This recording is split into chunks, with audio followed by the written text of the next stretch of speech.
Attendez, parce que ton message déjà quand t'as banzembo aigle, totali banzembo nini ba album ya nini bo, senti que ba parole les a pété. Et là malunga té. Na bana ko s'attendre que non, yango ba parole nzembo ngo avant ici biso 5 ans et là malunga yembité. Oh, avant ici biso 5 ans, instrumental style nyazo memela biso. Oh, avant ici biso 5 ans. Oh nini ba ki soni. Instrumental ni bo memela biso, parole malunga té, mamwe belé ba ko koloba. Mais jusque là on n'a rien vu de tout ça. C'est-à-dire, Abeti Fomandoulé.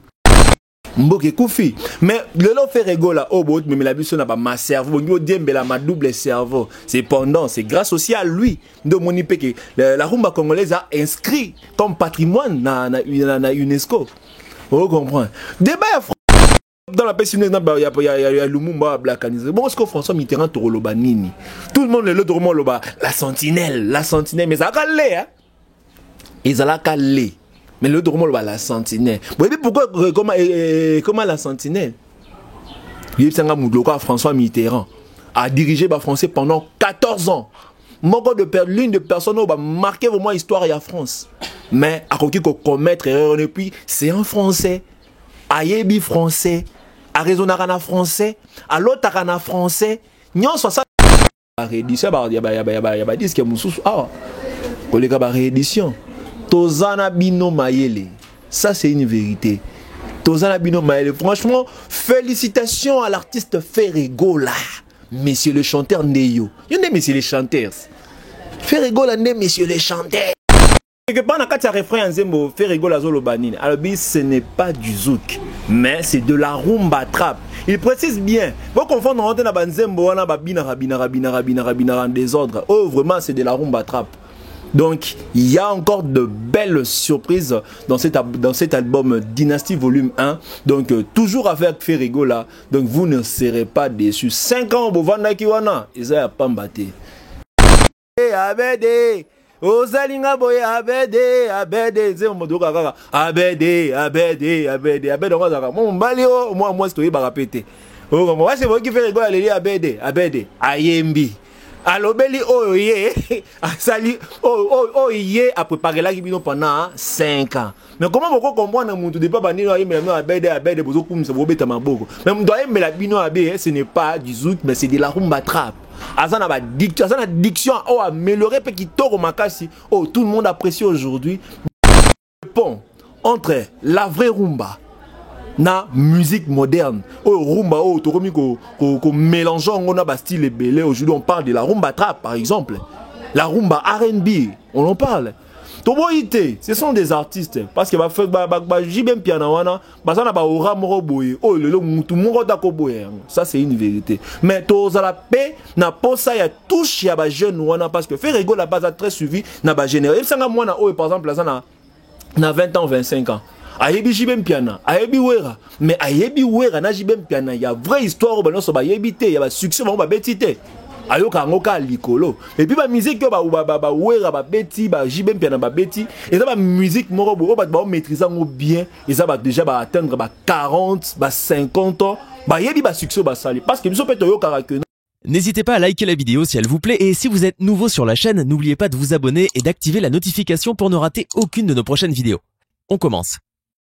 Oui, mesdames et messieurs, chers Gaulois, les Gaulois du monde entier, les Gaulois, na Brazzaville, na Congo Brazzaville, les Gaulois, na Zambie, les Gaulois, na Angola, les Gaulois, voire même Nigerie. Vous voyez que Nigerie, les Gaulois, na gladiateurs, vous voyez, tout ça partout dans le monde. Bon, ceux qui sont en Europe, les Gaulois France, les Gaulois, il y a Russie. Pour Mikolo, Poutine Gola, ça maramba. Poutine Gola, après si tout tension et attention. Vous voyez que Zemo bimi hein, Tokota. On a vraiment Tokota. Depuis que Baromozanga même n'a pas argument. Baromozanga pas argument mais Tokota. Mesdames et messieurs, c'est bel et bien votre humble serviteur Jigel Kabemba. On a moko na bino ya bakunukia bo lela magas parce que nga loba na vérité nga linga nga te ba biloro ya ba kosa leka. Na osala makampu mona ngani nazalaka danger ngande boye o mona pesiko na kekuna ba bengani ngai na ko le kondier na mona na ngai. Wow, dans vidéo la voix ngolo parce que ba loba ke ya matumbo mais ya vidéo moi c'est qui Singapore o moni tanga termine fond wana ya ya Balmain a telemi si côté comment bengana bata comment bengana batu loko azani balade banda ko yinga ya loko papa moi mobali alingi mwana mwasi si côté mwana nzela muli papa bango et bien mtasala asimi na mutu boye Sony. Pourquoi tu cherches à impressionner? Bétan de musique. Mesdames et messieurs, on est aquí nango juste Ebandeli. Comme je vous le disais, moi c'est votre humble serviteur Jigel Kabemba. Et derrière la caméra, c'est Lotus Design. Votre chaîne c'est Joshua News Télévision. Nous avons 5 ans bino, bo continuer toujours qu'on s'abonner, bo pesa vraiment force na ba émission na bino, bo pesa vraiment force na ba chaîne na bino. Oh, ezali ko sala effort pour nous vendre une très bonne image. Il y a votre artiste Ferregola, l'impérateur de la rumba. Donc, Yenem Dasimi Masolo na minutio. Et comme vous le savez déjà, votre chanson Rumba Trap est disponible. Rumba Trap est disponible. La chanson ou bien l'album que vous avez tant attendu, combien même que non la sortie, et ça pour ces mois de mars. Mais déjà, moi qui, Nzembo Moko, vous avez Rolanda Rumba Trap, mais bien boyoki et faire couler beaucoup d'encre, créer des salives, non boyoki que quand tu veux ternir l'image d'une personne, même si la personne est tellement parfaite, au banako s'accrocher na ba blogo moro boye o eza insignifiant, ba blogo moro eza na sens te. Moi je m'attendais parce que ton message déjà ko tala banzembo aigle to tali banzembo nini ba album ya nini bo senti que ba parole eza pété et leur malunga te. Na bana ko s'attendre que non yango ba parole en nzembo yango avant ici biso 5 ans et loka malunga yembite. Oh, avant ici biso 5 ans instrumental style nyazo memela biso. Oh, avant ici biso 5 ans. Oh nini ba ki soni.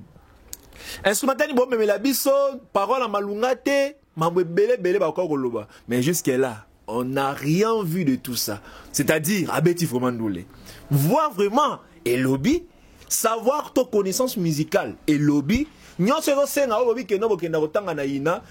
musique est l'art de bien combiner les sons d'une manière agréable à l'oreille. On a vraiment 10 sur 10. 10 sur 10, il n'y a pas de faute.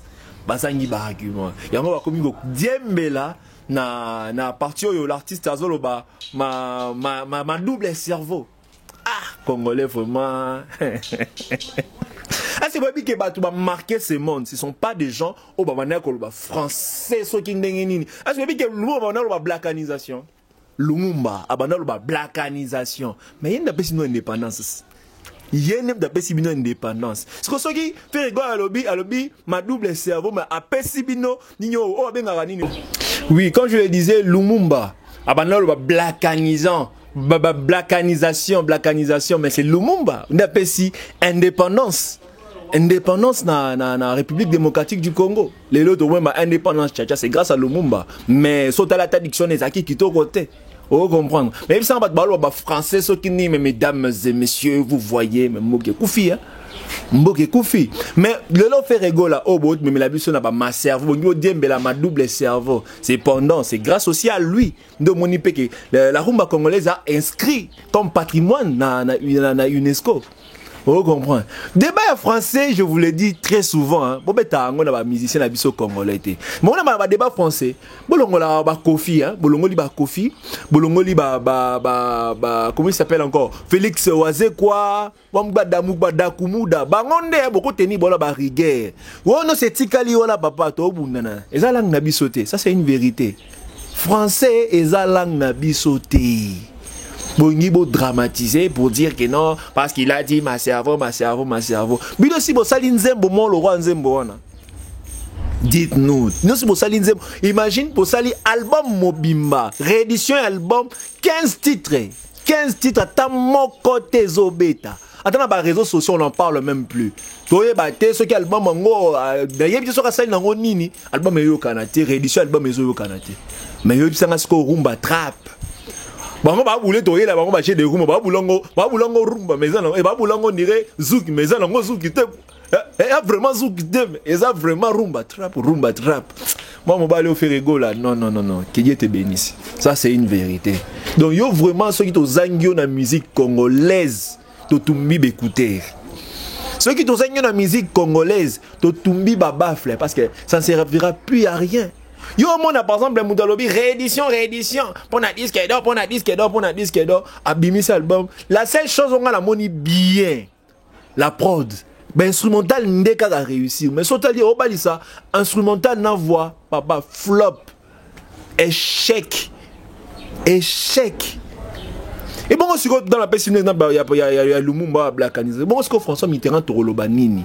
Tout le monde, le Dormo Loba, la sentinelle, mais ça a calé, hein? Ils ont calé. Mais le Dormo Loba, la sentinelle. Vous voyez pourquoi, comment la sentinelle? François Mitterrand a dirigé le français pendant 14 ans. L'une des personnes qui a marqué vraiment l'histoire de la France. Mais à côté de commettre erreur, et puis c'est un français. Ayebi français, à raisonnarana français, à l'autre rana français, non soit ça la rana français, mais il continue de commettre des erreurs. Français est abissoté, ça c'est une vérité. Mais s'il faudrait qu'on condamne l'artiste pour dire de n'importe quoi, et ce qui m'étonne aujourd'hui, en fait nous les Congolais devons arrêter avec ces complexes. Toi arrêter vraiment avec ces complexes pour dire que non, pour que tout le monde soit intelligent, il faut parler français. Pour que tout le monde soit intéressant, il faut parler français. Mais tous les gens français, BBC Marambo, Bele, français, BBC Baestro, français, et BBC Batabako, ça, les cas, bengana, bango, à comment qui m'a boy. Dans un groupe, on a les gars Sony. Bon, bangate, oh, bozuana, et ça, on vient à ma tumboli. Sony Music, au sakarana bango cette fois-ci. Donc sakana bon bazanga ba argument bango to pesa mo musala continue à koluka alobaki mo esika ma mais sur otali texte ozanga argument otali voix ozanga argument otali ozanga instrumental ozanga argument ozalaka ma bolobaki pyromane azana problème d'addiction mo boyazali ko prononcer ngo bien te mais boyoki ne pyromane ebeti ya boyoki ne pyromane ebeti koleka ba réédition ba disque mususu ah koleka ba réédition tozana bino mayele, ça c'est une vérité. Tozana bino mayele, franchement félicitations à l'artiste Ferregola, messieurs le chanteur Neyo. Il y a messieurs les chanteurs Ferregola né messieurs les chanteurs, approuvé une fois de plus, vous comprendre nzembo ocho bimaka lobby ezo beta koleka même na ba réédition moko boy. Ils ont bête d'aller à l'album Moroboye. Oh, bah, il a bébé, maman, aïe, abédé, tout ça. Ils ont. Bon, qui fait rigoler, abédé. Allez là, abédé, aïe, ah, là, sur la téléphone, ils appellent, mais ils ont répété dans moi, refrain, et ça la moins bien. Moi, refrain, vraiment, il faut ça la vraiment bien. L'autre disait n'y a pas de on a battu après sur le téléphone on a trouvé moi bon donc parce que la journée nango ma journée à rumba trap donc ça batata moi boire extrait à ma parole ya nzembona et ça vraiment important. Malheureusement l'autre disait dans les lieux droit d'auteur bon pour retenir rigueur c'est normal donc il faut vraiment qu'on veille na ba droit il y a ba artiste donc c'est important faut donner ça paye exemple vous comprendre par exemplaire pardon par rapport aux artistes na biso au auto bimisa nzembona donc c'est un peu ça c'est vraiment un peu ça mais quelque part na kati refrain nzembo fait rigoler azolo banine alors ce n'est pas du zouk mais c'est de la rumba trap. Il précise bien. Vous confondez entre na banzembo wana babina en désordre. Oh vraiment c'est de la rumba trap. Donc il y a encore de belles surprises dans cet album Dynasty volume 1. Donc toujours avec Ferregola. Donc vous ne serez pas déçus. 5 ans au Vanda Kiwana, ils ont pas mbatté. Ne bazana bako kima ba palais. Ne bazana mususu bako tika même bandule. Ba wanoli la kaka abede. Ozalinga boye abede zemo doka kaka abede on va mon mbali o moi stoyi ba répéter o moi c'est vous qui fait rigoler les abede ayembi alobeli oye asali oye a préparé la kibino pendant 5 ans mais comment vous comprendre mutu de pas banino ayembi no abede bozo kumisa bobeta maboko même doye mela bino abe ce n'est pas du zouk mais c'est de la rumba trap. Azana ba diction amélioré pe kitoko makasi tout le monde apprécie aujourd'hui ba parole ya nzembo très apprécié ya ba nzembo te ba mama nanga ye omoni ye bolingo nanga ye tout ça eza ba blogo moko eza trop enfantin musique faut ça là tango na yoka yo ozo apporter en plus Vous comprenez, on soit apporté en plus na mitou ya bato yo baza kolanda yo. C'était vraiment ça le plus important. So il y a un débat en français, bobeta vraiment maman na poto. Na pesi no kaka deux exemples, il y a François Mitterrand qui a dirigé le français pendant 14 ans. Na pesi bino pe exemple il y a Patrice Emery Lumumba. Oh ya bana ba blackanisé, ma pesi bino indépendance. Na lignée wana, tozo mon appel comment il s'appelle Ferregola, l'artiste du moment, Oyo P, a sali qu'aujourd'hui, dans le festival, Oyo ya Rumba in the Jungle, le seul artiste, Oyo a presté qui pour comme ça Rumba Nabiso comme patrimoine immatériel à niveau ya UNESCO, donc il est notre Lumumba musical. Je l'avais dit l'autre fois, dans la ligne, il y a analyse dans l'Aïe, qui a sali vraiment notre Lumumba. Donc, débat sur le français, et ça, maman n'a faux débat. Vous comprenez? Nengozana yozo gang la biso français. Tu l'as dit par interviews. Yokoloba français, collègue info français na France. Yebisanga. Est-ce que toi tu peux parler français? Collègue info français na France. Okokayangote. Vous comprenez? Toi tu es artiste rigueur. Ce sont des erreurs. Vous comprenez? Attends le que non, album n'anga après 50 ans, il y aura toujours des imperfections. Et moi, j'apprécie et je dirais beaucoup de courage à l'artiste parce que Nini Berer Wana, ils ont d'ordre musical. Vous comprenez? Ils ont d'ordre musical parce que au moins que tout le monde a apprécié la chanson. Wana ils ont extra matumboli. On a bien extra matumboli. Extrait oh ebet ça va attention ebet si bango tension bazangi défaut ezate et alors otali moi si mobimba beauté otala suki kitoko otala elongi kitoko otala ba forme guitare otala donc nyonso guitare comme otala o linzaka none comme ngi mwindo yo moi si kitoko bona linzaka wana ya suka wana nini omongi ça na sens te ils ont vraiment na sens te. Donc sur ces points là les débats est clos. Oui ça bango hein Jigai Kabe Malobi hein botika débat on a sur le français et ça faux débat. Ceux qui bongi bovan ça débat sur le français, bon que nous juger François Mitterrand, bon que juger Lumumba. Donc il faut juger bango te. Vous comprendre? Bovan botika fait rigola, juste botika est calme, to betande musique. Vous comprendre? Betande musique. Et ça a été boy, bacheli bino instrumental, on rappelle instrumental le peso pour ça, on sentit que on c'est la voix moi qui t'aurait bima, on la voix moi zika. Vraiment zika maluba malungate réédition et bétité donc c'est là pas ça une nins bon moi ça va Photoshop hein bon continuer bon les mbat hein biso to okena bino kana bo solo jusqu'à la fin donc okena bino na bo solo jusqu'à la fin bon lemba on ne tolère pas le mensonge toi avancer dans la musique est une musique est une musique. Donc sur ce point là vraiment na suki na nga rolo belete parce que le travail est déjà fait. Tant que vous critiquez pour la lyrics, vous critiquez pour par exemple une instrumentale, la voix, tout ça. Donc c'est vraiment bon. Donc Ferregola, bravo. Non, le bani, bravo vraiment Ferregola. Donc coup de chapeau à toi. Là, ça concernait les dossiers Rumba Trap, la meilleure chanson du moment. Chanson Oezo Salaba Diki, chanson Oezo la Moussali sous Zoua, ya bato Lukunya, chanson la Moussa Zoua, ya bato Lukunya. Donc Rumba Trap wana et bimi déjà et tout ça la score la sortie officielle ya Banzembo Nyos ya Dynastie volume 1. Okinze mona na bil kintono yoki ngote ah okoloba bien. O se kana no te. Malobeko zanga yo. Mama yemo déjà ngwana. Malobeko zanga yo. Ça c'est une vérité. Malobeko zanga yo. Donc c'était un peu ça. Et cette fois-ci, nous allons parler na Biongoyebi. Ça aussi fait beaucoup, que ça fait couler beaucoup d'encre et de salive aussi. L'histoire concernant la réunification. Il y a Wenge BCBG 4x4. Wenge Musique BCBG 4x4. Automoni grand leader, JB Piana, Werenson, ça sous réunis. Après ceux qui 20 ou 25 ans si je ne me trompe pas. Basant ensemble pour faire un projet Oyoko sala que non pour découvrir les sous les sous pour ça koyoka les sous savoir faire boyoka ki rumba originel rumba binomoro boyebi donc bangonde ba bandi pe moi ma solo yango génération net ba faire rigoler kolanda tout ça donc c'était vraiment ça moko ya ba sujet au photo lobela sikoyo tozolanda ba débat tolandi balobi JB Mpiana voudrait voudrais que Ferrego a participé dans il y a maxi single wana et Adolphe Dominguez pe alingi pe que Ferrego a participé dans maxi single wana. Oui, c'est une bonne chose.